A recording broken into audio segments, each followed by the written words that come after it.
પગે પડીને માફી માંગવા તૈયાર। શિવાજીની પ્રતિમા ધરાશાયી થતાં મહારાષ્ટ્ર સરકાર કેમ ડરી?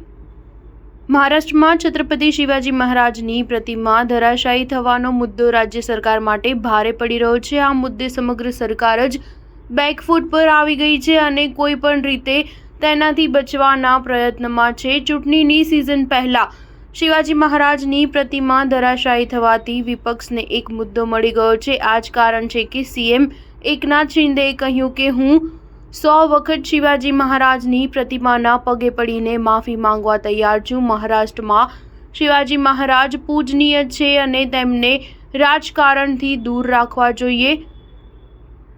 સિંધુદુર્ગમાં સ્થિત આ મૂર્તિ પડવા મુદ્દે અજિત પવારે પણ દુઃખ વ્યક્ત કર્યું છે। તેમણે કહ્યું કે હું મહારાષ્ટ્રની 13 કરોડ જનતાની આ મુદ્દે માફી માંગુ છું। મહારાજ શિવાજીની પ્રતિમા ધરાશાયી થવી અમારા માટે એક આઘાત જેવું છે। આ મામલે દોષિત ઠેકેદારોને બ્લેકલિસ્ટ કરવામાં આવશે। રાજ્યના ડેપ્યુટી સીએમ તરીકે હું માફી માંગુ છું। મારું વચન છે કે ભવિષ્યમાં હવે રાજ્યમાં આવી કોઈ ઘટના થવા દેવામાં આવશે નહીં। એકનાથ શિંદેએ કહ્યું કે મહારાજ શિવાજી મહારાષ્ટ્રના સંરક્ષણ દેવતા છે।